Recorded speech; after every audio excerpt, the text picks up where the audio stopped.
Hello everyone, Miri here and welcome back to my channel. Today I was finally able to record just a little bit more from Bad Theater, and I gotta say that I was relying on the wiki too much, and the answer was actually right in front of me.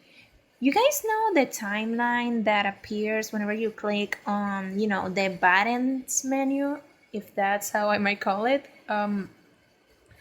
Essentially, when you click on the tiny little things that appear with the faces of the characters and the options and whatnot, and those who have played Bad in Theater know how the timeline looks like.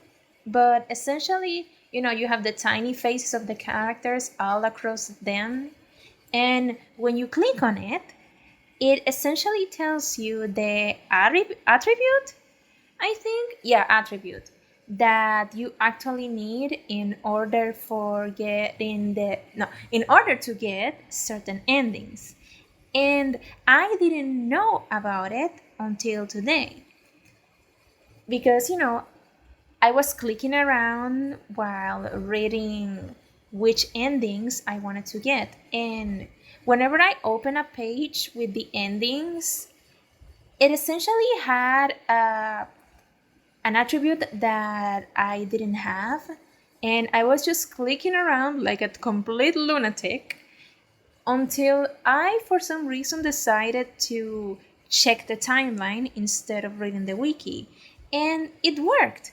I got the trusting behavior from the hero, which is essentially key for one of the endings. Of course, I will have to look up a guide to know which should I pick, I guess. But I think that I'm almost close enough to ending the game. And also, I was apparently wrong when it came to the length of the endings, because essentially the timeline for the maiden doesn't look as cluttered as the overlord, but as it turns out, actually the hero and the maiden are the ones with the longest, because they have like 11 endings each. Then there's the overlord with 10, and finally you get to the underling, which has only 8 endings, if I remember correctly. I was wrong.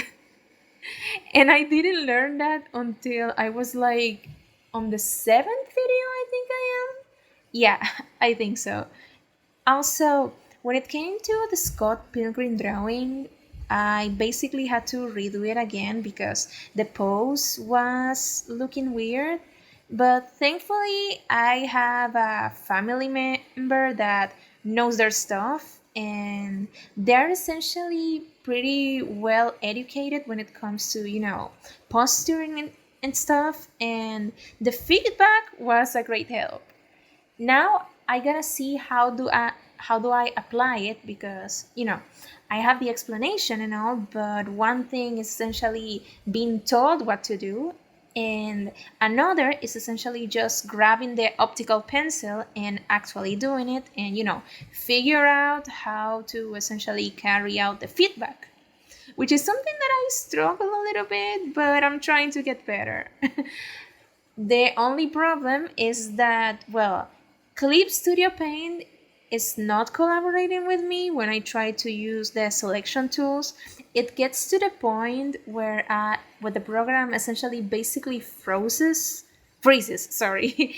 And I basically have to draw everything by hand and choose the options that don't wait, if that's how can I describe it? Because the thing is, I highlighted a small section and it did freeze a little bit, but not as much.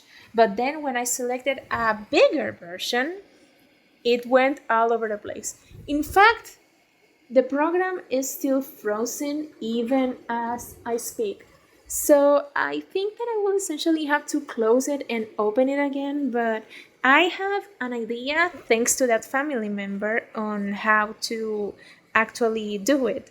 Now, let's see if my hand obeys, because If you know, you know. Anyway, that's all that I have to say for now.